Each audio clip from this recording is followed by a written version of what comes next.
Welcome back to another episode of Be Heroes Cars. Today, we're gonna be reviewing the 2020 Ford Fusion plug-in hybrid titanium.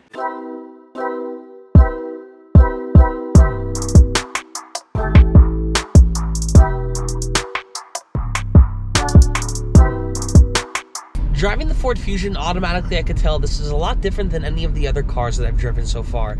And this is a commuter. This is not something that you're going to want to be thrashing around too hard at all. Under the hood, we have a 2-liter inline 4-cylinder. It's paired to a very large battery, and it takes up a lot of room, but I'll get to that in a few minutes. Now, it produces 188 horsepower and 129 pound-feet of torque. This is no speed demon at all, but this is supposed to be a commuter. It's supposed to get you from A to B comfortably and economically. Now, this model is called the plug-in hybrid titanium, but that's only recent. Ford actually used to call this the Energy. And as you see here on the engine cover, it literally says the Energy.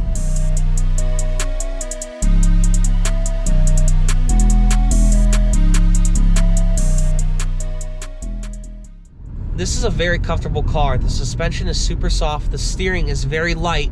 I will say though, the brakes are very, very small, as you can see here. You have to really press down on them hard just to get that initial bite that you want. And I don't even mean driving spiritedly. I just mean day-to-day commuting.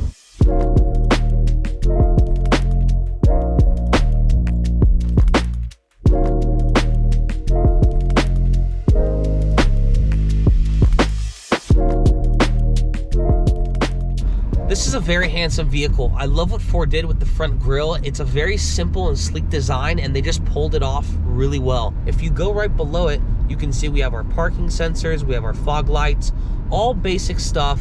But actually, it's not always basic stuff. Here in the Ford Fusion, a lot of those simple options come in certain packages that you have to option out for. Moving over to the side of the vehicle, you can definitely tell that Ford brought that simple, sleek design that they have on the front grille all around the car. I will say though, I'm not too big of a fan of the way it looks from a little bit of a distance. Up close, you see these really cool body lines. It does look good, but from a little bit of a distance, it's a very bulky looking car. And to me, I do want a little bit of sportiness in there, even if it's not a sports car, even if it's not a car that's meant to be driven spiritedly. I just think that aesthetically, it looks very well when you add sporty touches to a car, regardless of what it's meant for. Plus, if you're buying this car, I don't think you're really looking for things like that. This is meant to be a good daily commuter, and it's supposed to have good gas mileage. Now, speaking of gas mileage, the Fusion's supposed to get 43 in the city and 41 on the highway. Now you're thinking, why is it more in the city than the highway? And I'll tell you, sometimes with hybrid cars, because of the regenerative braking, right? So when you brake, it can recharge the battery a little bit. That obviously helps you get better MPG. It gives the battery more juice. Yummy.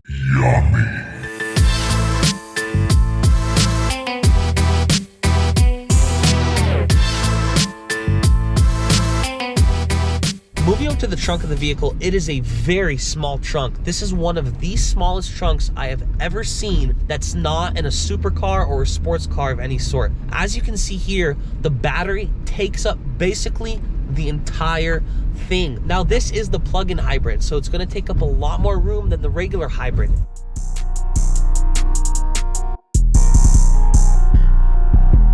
Now, the infotainment system we have in this vehicle is the Ford Sync 3. It's not one of my favorites, but it's definitely laid out really well, and it's simple and user-friendly. As you can see here, we have your basic stuff like audio, climate, phone, navigation, apps, etc. Now, in your audio settings, you can do simple stuff like connect your phone and change the radio station, and that's basically it. And then if you go into your climate control settings, that's where it gets slightly more interesting in terms of features, but I'm actually not going to get too in-depth about the Ford Sync 3 system, because you should never be using that. Why?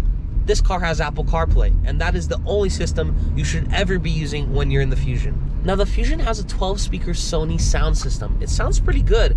It's definitely not the best that I've heard, but for the price point that this car is at, it's a hell of a bargain. Regarding rear legroom in the Fusion, I'm 6 foot and I had more than enough legroom, but headroom is another story. As you can see here, I have no headroom at all. And I actually want to talk about that for a sec, because there's a lot of cars that I've been reviewing lately, and a lot of cars that I've been in general, where there's not that much headroom. I mean, 6 foot is not that tall.